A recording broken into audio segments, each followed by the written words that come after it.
Atem, ça fait maintenant 40 ans que vous annoncez et œuvrez pour cette nouvelle civilisation que nous attendons tous. Cette nouvelle civilisation a pour nom Ubuntu. Certains la connaissent sous le nom d'Ubuntu. La science matérialiste nous a menés au despotisme, à la destruction de la planète, si ce n'est déjà au transhumanisme. Nous sommes tous reliés, oui, mais nous avons besoin de mettre en évidence ce qui nous relie pour bâtir une nouvelle civilisation. Cette nouvelle civilisation Ubuntu est fondée sur des vérités qui dépassent le mental égotique.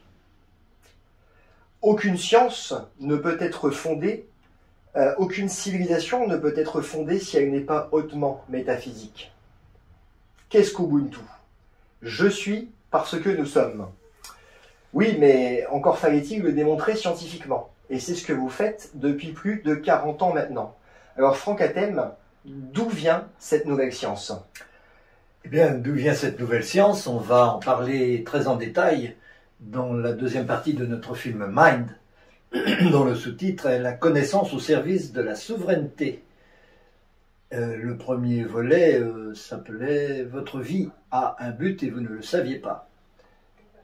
Mais la souveraineté, c'est essentiel dans cette nouvelle civilisation, bien entendu, puisque ce qu'on rejette, c'est, comme vous dites, le despotisme, tout ce qui peut utiliser l'être humain ou la nature ou la planète comme un objet qu'on peut exploiter à volonté, etc.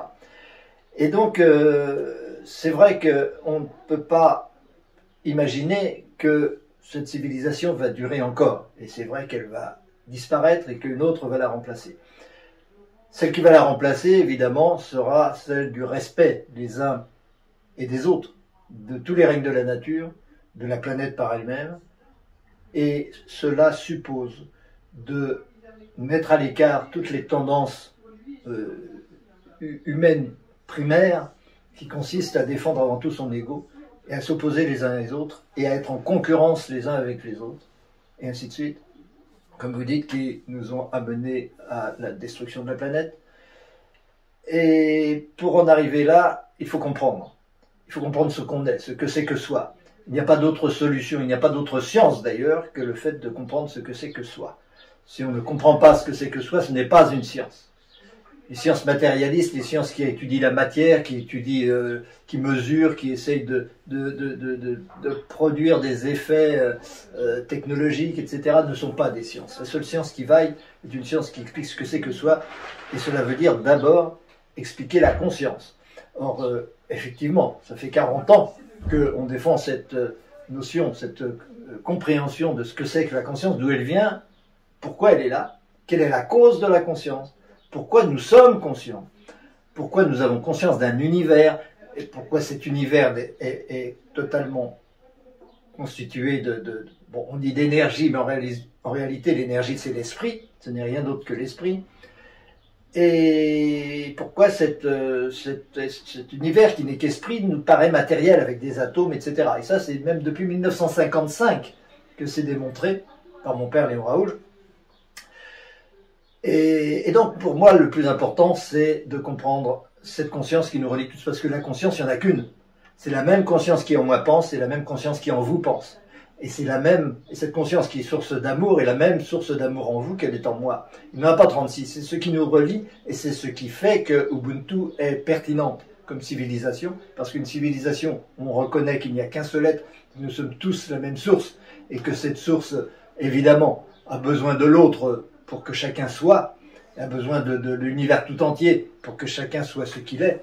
Cette notion-là, évidemment, change tout dans les rapports de l'être humain, des êtres humains entre eux, évidemment, mais aussi de l'être humain par rapport à tout son environnement, puisque tout l'univers est notre corps.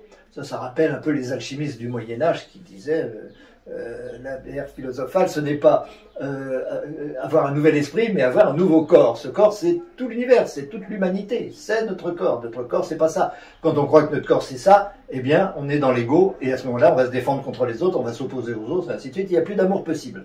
L'ego n'est pas capable d'aimer véritablement.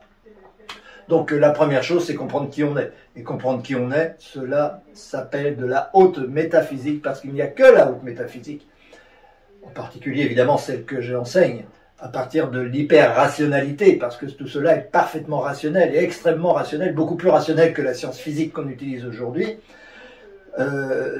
Comprendre ce que c'est que soi suppose de comprendre la conscience d'abord. D'où vient la conscience, pourquoi elle est là, et comment elle engendre l'apparence de la matière, l'illusion de la matière, pourquoi elle se prend une forme atomique, pourquoi elle prend une forme de particule atomique, pourquoi tout cela se met en mouvement et pourquoi tout cela évolue vers la vie, etc., et vers la spiritualité.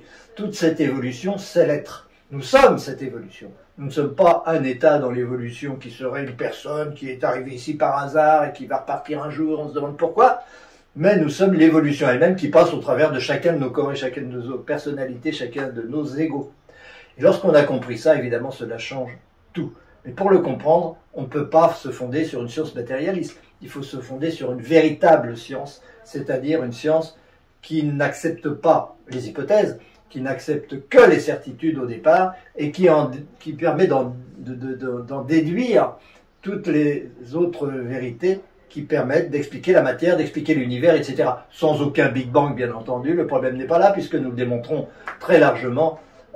L'univers se crée et se recrée à chaque instant en totalité dans la conscience, non pas à partir d'un Big Bang qui serait une explosion de matière à l'extérieur d'un point zéro dont on se demande ce que ce serait, mais une implosion d'amour à l'intérieur de cette conscience qui est tout. Et cette implosion d'amour, on est perpétuellement en train de la renier quand on s'oppose à cette unité de l'être, à cette unité de notre réalité, et qu'on renie ce qui nous est commun à tous. C'est justement en reconnaissant ce qui nous est commun à tous qu'on peut changer notre comportement. Alors effectivement, c'est une science, c'est vraiment la science qui va fonder cette nouvelle civilisation. On le sait, beaucoup de gens le savent déjà dans le monde. Beaucoup l'ont reconnu, certains même l'ont annoncé, par exemple Alice Bailey, d'autres l'ont annoncé dans les années 40, mais aujourd'hui, elle est disponible, elle est là, et les gens commencent à s'y ouvrir. Et demain, cela ira de soi. Demain, ce sera ce qu'on enseigne dans les écoles, ce qu'on enseigne dans les universités, parce que tout ce qui est recherche aujourd'hui, que ce soit dans le domaine de la philosophie, de la science physique, ou même de la spiritualité, souvent, n'est que relié à des hypothèses. Et cette façon de concevoir l'univers à partir d'hypothèses ne peut amener que à des incertitudes et évidemment à des erreurs. On pourrait s'imaginer, et il y a de la complexité aussi, parce que le mental, il aime la complexité, il aime compliquer les choses parce qu'il a horreur de la vérité, il a horreur de comprendre véritablement les choses.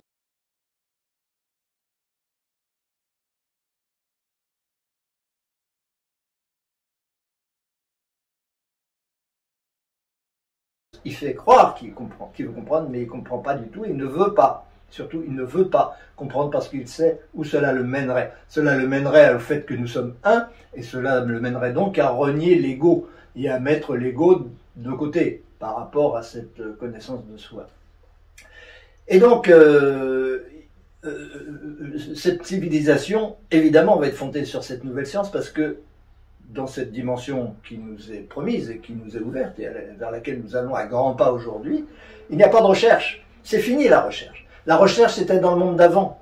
Dans le monde d'avant, il y avait la recherche, et la recherche, à partir d'hypothèses, permet tous les abus, toutes les erreurs, toutes les faussetés, et donc la mise de l'homme comme un objet, de le transformer génétiquement, de toutes sortes de façons, et de détruire les écosystèmes, etc., pour essayer d'en tirer quelque chose qui va encore plus satisfaire les égos de certains, les égos malades de certains, bien entendu. Et bien ça, c'est tout ce qui va disparaître très bientôt, mais ça ne disparaîtra, et ça ne permettra de faire jaillir une autre civilisation, que si cela est fondé rationnellement et scientifiquement, sinon cela ne sera pas admis. Ce n'est pas tout de dire je suis parce que nous sommes, ce n'est pas tout de dire ce qui est bon pour tous est bon et ce qui n'est pas bon pour tous n'est bon pour personne. Tout cela ne peut être accepté, intégré par l'individu dans son vécu au quotidien que s'il y a un fondement métaphysique certain sur lequel le mental ne puisse pas revenir. Et c'est cela qui vous est proposé depuis depuis 40 ans, comme tu dis.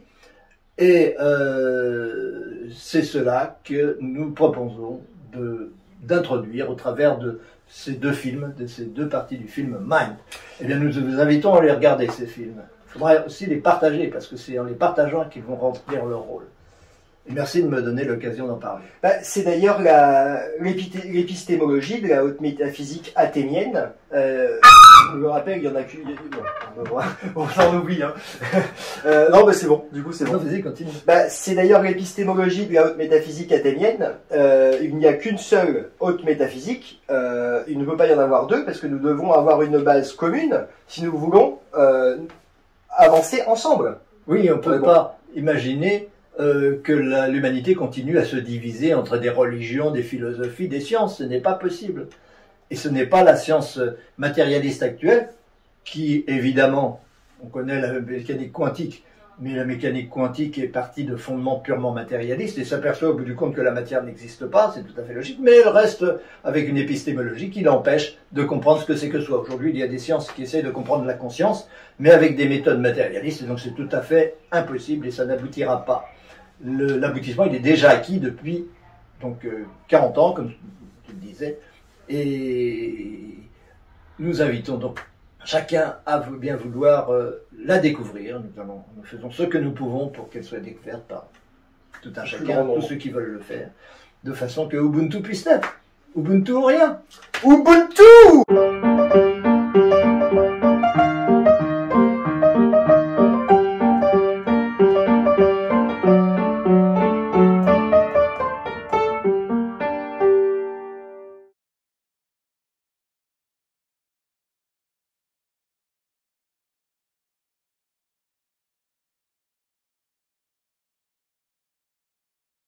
Franck Athème, ça fait 40 ans maintenant que... 40 dents. Allez, on coupera ça, c'est pas grave.